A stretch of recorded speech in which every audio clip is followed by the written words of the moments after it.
Hey money nerds, today we're talking about what I would do personally if I were trying to get a $500 starter emergency fund in just 1 month. Okay, $500 doesn't seem like a lot, but when you're in the minute, it actually can feel like it's hard to come by and it's a little bit difficult of a goal to have, because when you set a goal like even something as simple as $500 a month, what inherently happens is life will happen to you. Things are going to start coming up. You're going to all of a sudden be getting random bills and you're going to be like, where the heck do I come up with this money plus my $500 for my starter emergency fund? It can feel a little bit overwhelming. Today I'm going to break down exactly what I would do if I were working on a $500 starter emergency fund. The first thing I would do is I would set a very clear goal of where that money is going to be going. I'm a big fan of high yield savings accounts. It's usually online banks, but it is a higher entry point to earning interest on your savings account. If you go to a normal bank, you're probably going to be earning 0.25% to 1% on the high end, but a high yield savings account pays anywhere between 3 to 4% currently. Now this will fluctuate as market conditions ebb and flow too, so the rate of interest you earn is not always going to be the exact same. There were times where this used to be 5%. There were some times where it was only 2%. So it does kind of ebb and flow based off of interest rates at the federal. But once you have that in order and you know exactly where that money is going to be going, then you can start to create your plan for actually earning or getting that $500. And the reason I say earning is because I feel like $500 is a little bit easier to earn than reduce in your budget for most people, especially if you're listening to this podcast.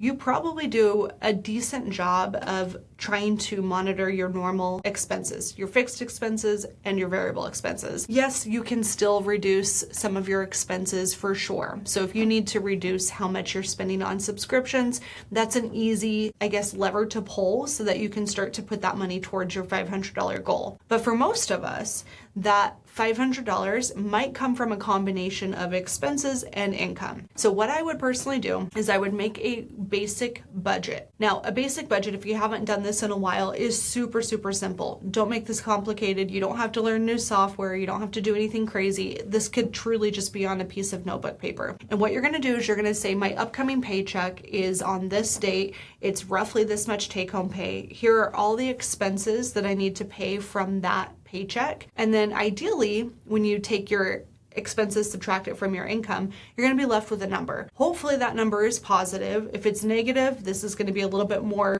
work to do to get to even that $500 mark. But whatever is remaining, you could then immediately allocate towards your savings goal. So let's say you do this, and when you look at your paycheck, by the time you're done paying all of your bills and getting groceries and filling up gas in your car, you might have only $50 remaining. That's okay. $50 is still awesome. So then I would take that $50 and I would do an automated transfer the minute you get that paycheck from your checking to your new savings account, your high yield savings, and I would move that money automatically. So the minute you get paid, that money immediately goes to work on your behalf. Then I would say, okay, my next paycheck is on this date, and I would start to create a budget for the following paycheck. So then when you have that, you can also see how much money you're able to allocate towards your $500 savings goal. When you have that amount, that's going to give you a good idea of how much you can allocate from your normal pay. And let's say when you do this, you realize that you can put $100 from your normal income directly into your high yield savings account. That is a fantastic start. It's a really, really good place to be, but we still need $400. So here is when you would start to say, okay, what are my next steps? How do I get the remaining money? So step 2, after we create our budget and we set our goal, then we're going to immediately look at side hustles. Now, side hustles mean different things to different people, and I know it can feel like a lot, especially if you're working a full-time job. The idea of extra work sounds exhausting, and I get it. So one of the things that you could do is you could say, if your work allows for overtime, you could do something like that, where you pick up a few additional shifts in overtime. If your salary, that's not going to help you very much. So what I would personally do is I would look around my house and I would say, what are things that I'm not currently using? Sweaters, clothes, like seasonal appropriate clothes, those sell better in that time. And I would just start to go through all of my closet to see if there's any clothes that I could sell. I would also look around my house and see if there was any pieces of furniture or kitchen gadgets or something of that sort that I don't actually use on a normal basis, or I don't feel like I'm going to be needing as much. Maybe it's like the juicer that you bought and you thought you would get more utility and value out of it, but when it comes down to it, you've used it a total of twice in a year. That's probably something that you could sell. It's really not that valuable in your household. Same thing with like espresso makers. I see a lot of people purchase those with really good intentions, and I feel like this is something that I would do too. So if you're not really using the kitchen gadget or appliance to the best of its ability, then it's probably something that you could get rid of. And so then I would take pictures of all of these things. I would spend a couple of hours staging, have like just a basic clean background. If you have lighting, cool. If not, just use natural lighting from a window, and just take a decent picture on your phone, a few different angles, show the flaws, show the things that are good and bad, and really go through and spend another hour listing all of those items. Now, I know this seems like a lot of work, and it kind of is in the beginning, and when you're starting to reply to messages of, is this still available? That's like the most annoying thing in the world. If you've ever sold on Facebook Marketplace, you probably know exactly what I'm talking about. But I would have all of those items listed, ready to go, and I would put them in a bin or something in your garage or on your patio or wherever that's safe and secured, so that it's not just sitting in your house collecting dust. So that's the first thing I can do. What I have seen is a lot of people, when they start to list items, they fairly easily make an additional $100 to $200 off of just like random crap around your house.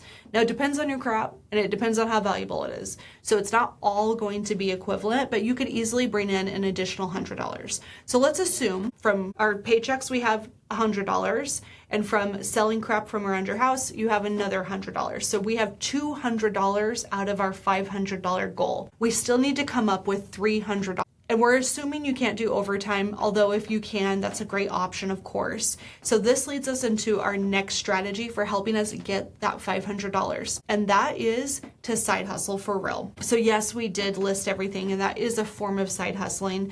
But now we got to actually do the work to get the mini emergency fund. So what I would consider, if I needed $500 in 1 month, I would look at things like Amazon Flex, DoorDash, Uber Eats, or normal Uber if your card's new enough, or even Walmart Spark. This is something I've been seeing a little bit more. I haven't tested it, so I don't know exactly how it is, but that could be another option too. So those gig type of side hustles, they're really good because it's immediate cash. You pick up a shift, you know exactly how much you're going to make. Yes, you do have to pay for your gas, so you do need to take that into consideration, but it's guaranteed income. And I really like that instead of like building up a new side hustle, because it doesn't cost you money and it's something you can immediately do.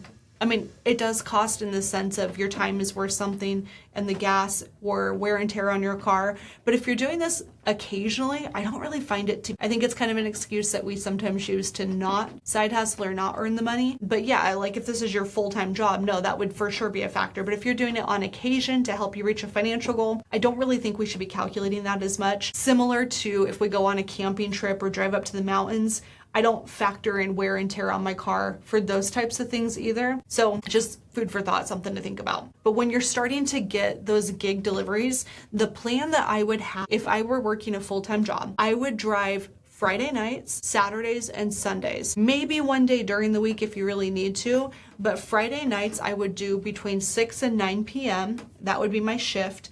And I would just do DoorDash or Uber Eats, because I feel like that time frame is usually the busy time for most people. That's when people are sitting at home, they're getting takeout, they're ordering, and they don't really want to go anywhere. That's where you can capitalize on that. Similar with Saturdays, I think Saturday nights are probably the move. You could also do lunch hours. Of course, that's always popular, but that is probably what I would do to earn that extra money. When I personally tested this, what I found is it was about $18 to $22 per hour was how much I was earning when I was doing Uber Eats and DoorDash. I found the first shift that I would do, so say like my Friday night, all of my Friday night would go towards paying for gas for the entire weekend. But after that, everything additional to that would be essentially profit. So that's the way that I did it. Otherwise, it didn't really seem like it was super worth it. But if you view it in that lens, it really does help. And that is pretty good income. So if you're doing that, what I found is for a weekend of doing a lot of DoorDash or Uber Eats,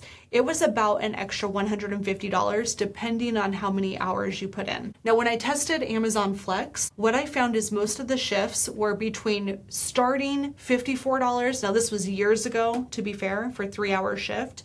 Up to about $80 something, $84 for a 3-hour shift, because the closer it gets to that shift where you have to go deliver, the more that they pay because they're going to have to incentivize people to pick up those shifts.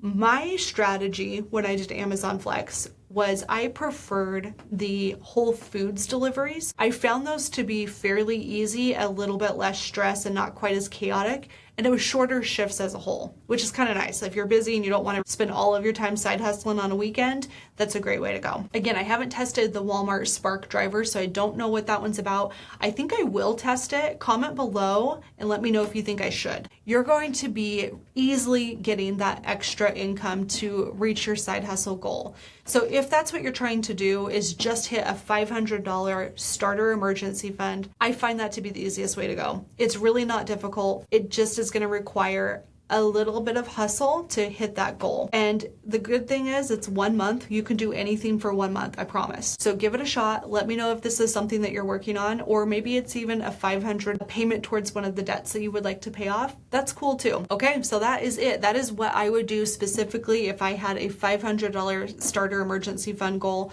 That's how I would make it happen. All right, let me know if this resonated with you, and I will see you next week for another episode of the Money Nerds podcast. Bye.